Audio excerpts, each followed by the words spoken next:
O'zbek shou-biznes olamida o'ziga xos o'rin topgan Yulduz Usmonova haqida muhim xabar tarqaldi. Assalomu alaykum, hurmatli tomoshabin, kanalimizga xush kelibsiz. Videoroligimiz ostida bir dona like hamda podpisatsiya tugmachasini bosib qo'yishni yodingizdan chiqarmang. Taniqli xonanda ochiqchasiga haqiqatni gapirdi. Meni bir paytlar ovcharka deb tanitishgan. Odamlarning qo'shiq eshitish va uni hazm qilishga toqati yo'q. Shuningdek, Halima Ibragimova haqida ham gapirdi. Xonanda marhuma Halima Ibragimовani ham eslab insonlarni borida qadrlashga chaqirdi. Halima men uchun o'lmagandek yashayapti, lekin hammamiz o'limga tayyor turishimiz kerak. Barchamiz issiq jonmiz. Ertagami yoki bir yildan keyin men ham oralaringizda bo'lmay qolishim mumkin. Bu hayot. Undan keldik, unga ketamiz. Eng xursand bo'ladigan joyi Halima o'tgani bilan uning o'rni bor. Inson bo'lib kim nima qoldirdi? Har kim har narsa dedi, lekin hamma Halimani xotirlayapti. Kecha ustidan yozganlar bugun mehribonchilik qilyapti. O'shani ko'rib kulgim qistaydi. Shuning uchun insonga tirikligida mehribonchilik qilish kerak. O'lganidan keyin unga hech narsa kerak emas. Mendan so'rasangiz, u men uchun o'lmagan. Hech kim Halima bo'la olmaydi, hech kim Yulduz bo'la olmaydi. Hammaning o'z o'rni bor. Meni bir paytlar ovcharka deb tanitishgan.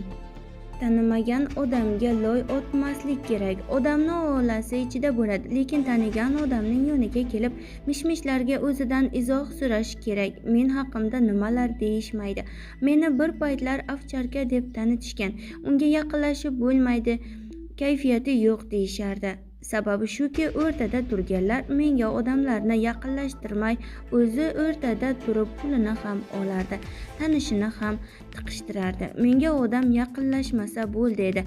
Vaqt o'tib buning yolg'onligini odamlar bilyapti. Sizga ham sal haqiqatsizlik qilsa yoki keraksiz g'iybat bo'lsa, ovozingizni o'chiring, bunga meni aralashtirmang deysiz. To'g'rimi? Shunday javob bersangiz shubhasiz ko'pchilikka yoqmaysiz. O'rtada yurgan hamma odam ham rostgo'y, tartibli degani emas. Qo'liga mikrofon olgan odam ham halol degani emas. Odamni olasi ichida bo'ladi. Birovdan qo'rqadigan, uyaladigan joyim yo'q. Men shunaqaman. Borim shu. Ha, men Halima o'tganidan keyin ham, akam o'lganida ham to'yga bordim. Chunki odamlar menga ishonib dasturxon yozib qo'ygan, mehmon chaqirib qo'ygan. Xizmat qilish mening vazifam. Men shuni bo'ynimga olib shu kasbni tanlaganman. Men charchadim, mazam yo'q deya olmayman. Biz eski maktabning san'atkorlarimiz. Turmush o'rtog'im bor, chiqib xizmatingni qil desa, deydiki, to'yga bormaysan demaydi. Agar shunday deydigan bo'lsa, o'sha kuni oila ham tugaydi. U mening ishimni bo'yniga olgani, muxlisimni qabul qilgani uchun biz bir oilamiz. Mening oilam muxlislarim.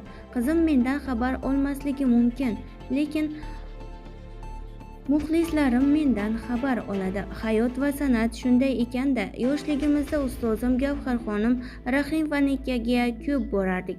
Hech ham nevaralari kelmaydi-ya deb hayron bo'lardim. Chunki ular oyda yilda bir mehmon bo'lib kelardi. Biz esa har kuni yonida edik. Hozir o'ylab ko'rsam, ularning muxlislari biz bo'lgan ekanmiz. Shogirdlar o'z farzandidek bo'lib qolgan ekan, deydi taniqli xonanda. Biz bilan qoling va kanalimizni kuzatib boring.